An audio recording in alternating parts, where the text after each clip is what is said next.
Hello students, good evening. कैसे हो आप सभी।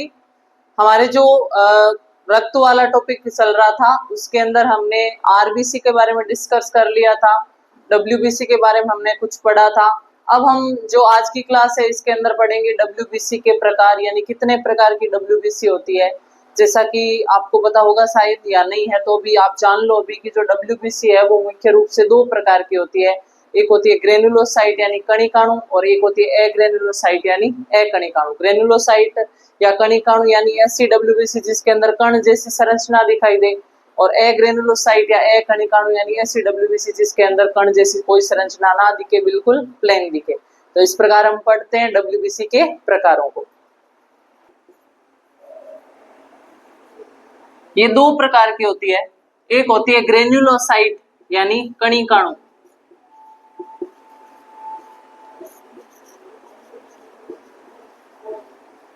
ग्रेन्युलोसाइट, और दूसरी होती है अकणिकाणु यानी एग्रेन्युलोसाइट।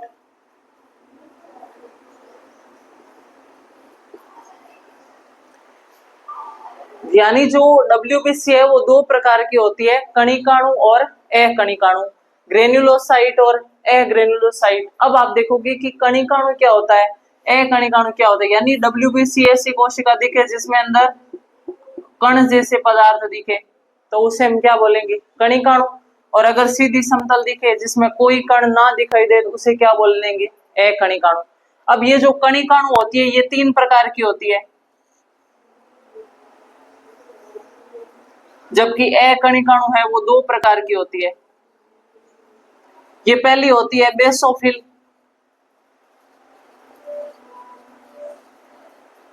दूसरी होती है इयोसिनोफिल,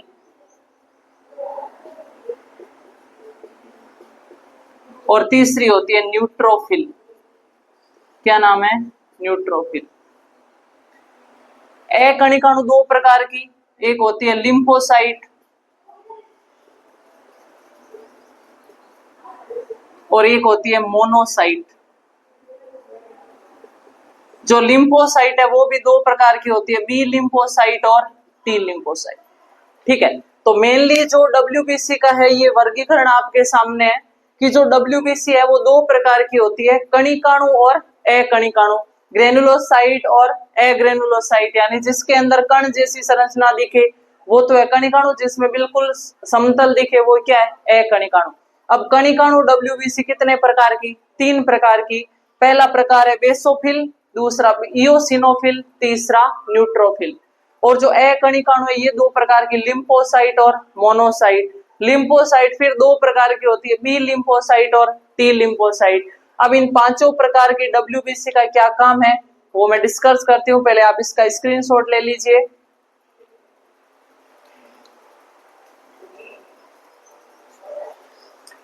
तो देखिए स्टूडेंट्स, अब हम देखते हैं डब्ल्यूबीसी के इन प्रकारों को कि कौन सी डब्ल्यूबीसी क्या काम करती है।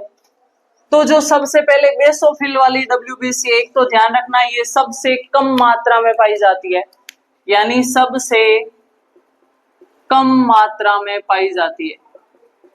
कम मात्रा में यानी कितने प्रतिशत, लगभग 0.4%। दूसरा जो बेसोफिल है वो एलर्जी के समय शरीर में उत्पन्न होती है।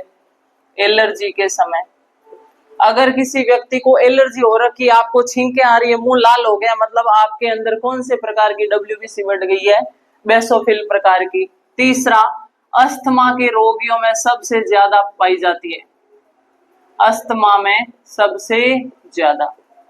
तीनों पॉइंट इंपॉर्टेंट है बेसोफिल के। अब देखिए सबसे कम मात्रा में 0.4% एलर्जी के समय उत्पन्न होती है। अब एलर्जी के समय जब ये उत्पन्न होती है तो हमारे शरीर में क्या क्रिया होती है, आंखें लाल हो जाती है, नाक लाल हो जाता है, मुंह लाल हो जाता है, त्वचा में खुजली आने लगती है, छींकें आने लगती है। वो किसके कारण होती है कि ये जो बेसोफिल है ये एक रसायन का स्राव करती है जिसका नाम है हिस्टामिन।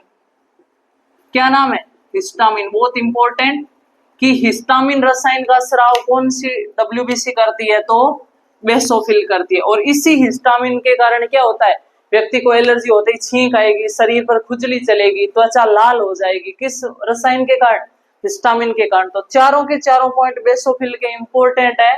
पहला पॉइंट सबसे कम मात्रा में पाई जाने वाली WBC। दूसरा पॉइंट, एलर्जी के समय उत्पन्न होने वाली WBC। तीसरा पॉइंट, अस्थमा में सबसे ज्यादा उत्पन्न होने वाली WBC कौन सी? एसोफिल। और चौथा, बेसोफिल WBC के द्वारा हिस्टामिन नामक रसायन का स्राव किया जाता है और इसी रसायन के कारण त्वचा में एलर्जी होती है और एलर्जी के लक्षण आते हैं, यानी छींक आना, आंखें लाल होना, नाक में से पानी बहना, त्वचा में खुजली आना। किस रसायन के कारण? हिस्टामिन रसायन के कारण। ठीक है, अब अगले हम देखते हैं इओसिनोफिल। अगर हमारे शरीर के अंदर किसी परजीवी का संक्रमण हो जाए, परजीवी यानी कोई भी बाह्य कारक जो हमारे शरीर के अंदर इंजेक्ट हो जाए, प्रवेश कर जाए, तो कौन सी WBC उत्पन्न होगी? इओसिनोफिल। यानी परजीवी संक्रमण के समय कौन सी WBC उत्पन्न होती है? इओसिनोफिल WBC है वो उत्पन्न होती है। और जो तीसरे प्रकार की ग्रेनुलोसाइट WBC है वो कौन सी है? न्यूट्रोफिल। अब न्यूट्रोफिल है वो सबसे ज्यादा पाई जाती है संख्या में, सबसे ज्यादा कितनी? लगभग 62%। यानी हमारे जितनी भी प्रकार की WBC है उनमें सबसे ज्यादा मात्रा में पाई जाने वाली WBC कौन सी? न्यूट्रोफिल। और सबसे कम मात्रा में पाई जाने वाली WBC कौन सी? बेसोफिल। ये होती है 62%, ये 0.4%। इसका काम क्या है? अगर शरीर के अंदर कोई इंफेक्शन, कोई संक्रमण हुआ तो सबसे पहले जो WBC प्रकट होगी वो कौन सी होगी? न्यूट्रोफिल। ध्यान रखना, संक्रमण के समय सबसे पहले उत्पन्न होने वाली WBC। ठीक है, तो तीनों प्रकार के कणिकाणु WBC को आपको ध्यान में रखना है। सबसे पहली WBC कौन सी? बेसोफिल। देखिए, जो बेसोफिल WBC है, इसके ये है एक WBC का प्रकार, जो कणिकाणु प्रकार के WBC है। इसके सबसे इंपॉर्टेंट पॉइंट, जो बेसोफिल WBC है वो सबसे कम मात्रा में पाई जाती है, 0.4%। अगर किसी व्यक्ति को एलर्जी हो जाती है तो उत्पन्न होने वाली WBC कौन सी? बेसोफिल। अगर शरीर के अंदर अस्थमा है तो सबसे ज्यादा जो WBC मिलेगी वो कौन सी है? बेसोफिल। और हमारे जैसे शरीर में एलर्जी होगी, ये एक हिस्टामिन नामक रसायन का स्राव करेगी और ये रसायन क्या करेगा? हमारे शरीर के अंदर खुजली, जलन, लालीपन, इन सब को क्या करता है? उत्पन्न करता है। ठीक है, तो देखिए, जो बेसोफिल WBC होगी। दूसरे प्रकार की WBC है इओसिनोफिल। यानी अगर हमारे शरीर में किसी परजीवी का संक्रमण हुआ तो कौन सी WBC काम करेगी? इओसिनोफिल। अब परजीवी का संक्रमण हो गया। तीसरी है न्यूट्रोफिल, सबसे ज्यादा 62%। संक्रमण के समय सबसे पहले उत्पन्न होने वाली WBC कौन सी है? न्यूट्रोफिल। ठीक है, अब नेक्स्ट इसके बाद आती है आपके लिम्फोसाइट और मोनोसाइट, जो क्या है? एग्रेनुलोसाइट प्रकार की, यानी अकणिकाणु है, जिनकी कोशिकाओं में कण नहीं दिखाई देते हैं। लिम्फोसाइट और मोनोसाइट। ये जो लिम्फोसाइट WBC है खुद दो प्रकार की होती है, B और T, और मोनोसाइट एक ही प्रकार की होती है। ठीक है, अब देखिए, जो लिम्फोसाइट WBC है, इसके अंदर जो B वाली लिम्फोसाइट क्या करेगी? एंटीबॉडी का निर्माण करती है। हम देखते हैं कि नहीं देखते, हमारे शरीर के अंदर एंटीबॉडी का निर्माण होता है। तो एंटीबॉडी का निर्माण करने वाली WBC कौन सी है? B lymphocyte. T लिम्फोसाइट, आपने सुना होगा एड्स रोग होता है। एड्स रोग के अंदर क्या होता है कि जब HIV वायरस शरीर में प्रवेश कर जाता है तो शरीर की इम्यूनिटी पावर को डाउन करने लगता है, और उस समय इस एड्स के वायरस से जो लड़ने वाली कोशिका है वो कौन सी है? इसका नाम है T helper cell. T helper क्यों बोला है? कि शरीर की दूसरी कोशिकाओं की सहायता करके, हेल्प लेके ये बहुत ज्यादा संख्या में उत्पन्न हो जाती है और कैंसर की कोशिकाओं से लड़ती है। इसलिए ध्यान रखना कि कैंसर नहीं, एड्स रोग के अंदर उत्पन्न होने वाली, लड़ने वाली WBC कौन सी है? T हेल्पर सेल, जो एक प्रकार की लिम्फोसाइट है। और B लिम्फोसाइट क्या करती है? एंटीबॉडी का निर्माण करती है। अगली है मोनोसाइट WBC। मोनोसाइट WBC क्या करती है? ये शरीर की मृत कोशिका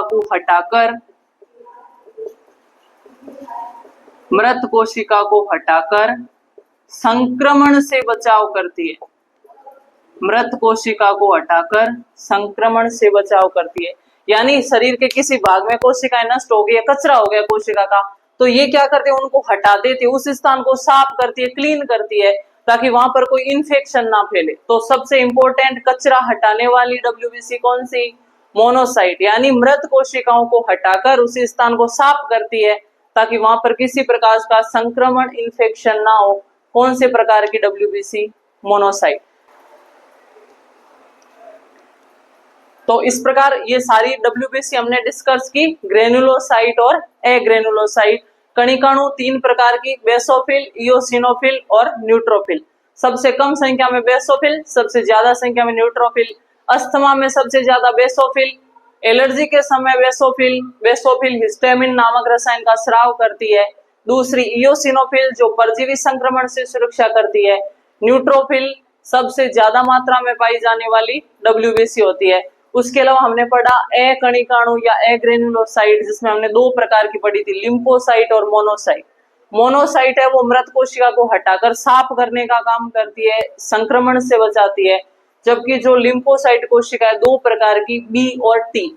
बी वाली एंटीबॉडी बनाएगी, जबकि टी वाली एड्स रोग के, HIV वायरस के विरुद्ध लड़ने का काम करती है। ठीक है, तो यहाँ तक हमने पढ़ा डब्ल्यूबीसी के बारे में। नेक्स्ट क्लास के अंदर हम लेकर आते हैं प्लेटलेट्स और रक्त के अन्य घटक। Thank you so much.